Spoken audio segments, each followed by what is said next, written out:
हा पराग बोल. हॅलो सत्यदा, अरे इथं लय मोठा विषय झाला एक. अरे त्या अंगदचा वकील इथं सावीवर काय नाही ते आरोप करायला लागलाय.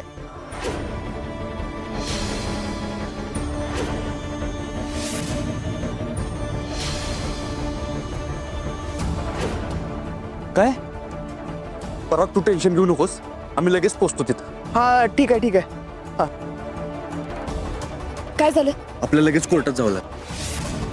तो अंगद आणि त्याचे वकील लई चुकीचे आरोप करायला लागले सावीवर. अहो सगळा माज उतरवायला पाहिजे त्यांचा. आता ना त्यांचा कार्यक्रमच फिक्स करतो मी. या रिपोर्टमध्ये असं स्पष्ट म्हटलेलं आहे की धैर्य मुजुमदार यांच्या ब्लडमध्ये ड्रग्सची मात्रा आढळलेली आहे.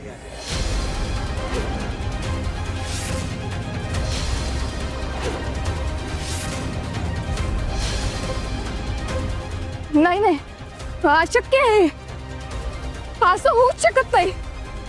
धैर्य असं करूच शकत नाहीत. यस सावी मॅडम, तुमच्या बोलण्याशी मी पहिल्यांदाच 100% सहमत आहे.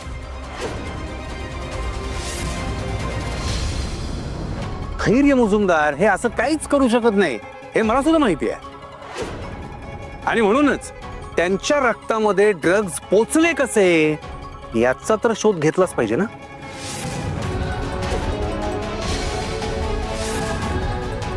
मालॉर्ड, धैर्य मुजुमदार यांची ट्रीटमेंट ज्या डॉक्टरांकडे चालू होती त्यांना कृपया इथे विटनेस बॉक्स मध्ये बोलवायची मला परमिशन देण्यात आली.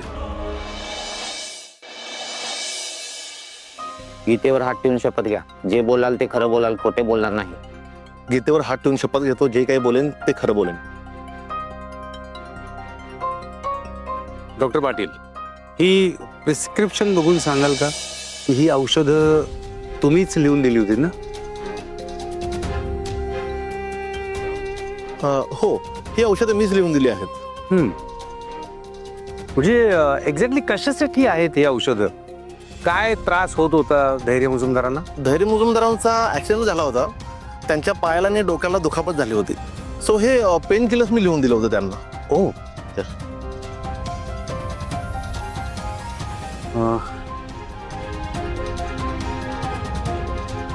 डॉक्टर साहेब, एकदा हा बॉक्स बघून सांगाल की तुम्ही लिहून दिलेली औषधं ही करेक्ट आहेत ना याच्यामध्ये? हो शुअर. प्लीज.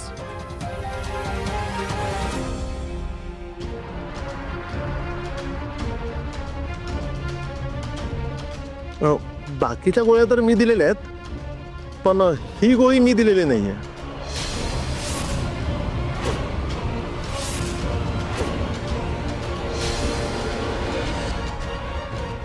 आणि मुळातच हे औषध धैर्य मुजुमदारांसाठी रिस्की आहे.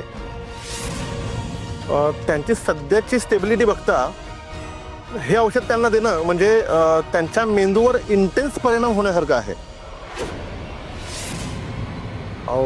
इंटेन्स परिणाम म्हणजे काय ते जरा प्लीज स्पष्ट करा ना. इंटेन्स परिणाम म्हणजे सतत चक्कर येणं, शुद्धीवर न राहणं, सतत कसले तरी भास होणे आणि सतत गुंगीत राहणे. डॉक्टर, अहो असं काय बोलताय तुम्ही? अहो तुम्हीच तर डोस चेंज करून दिला होता आणि तशी खात्री करूनच मी तो धैर्यांना देत होते. डॉक्टर साहेब, या खरं म्हणतायत का?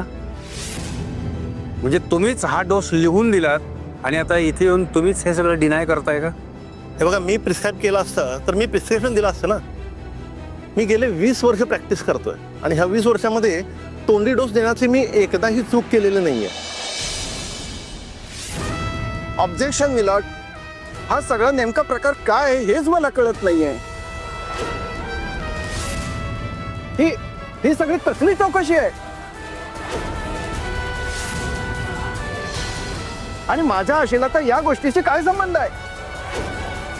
मला वाटतं मिस्टर डोईफोडे कोर्टाची दिशाभूल करण्याचा प्रयत्न करताय. उलट मी योग्य दिशेकडे वाटचाल करतोय. हा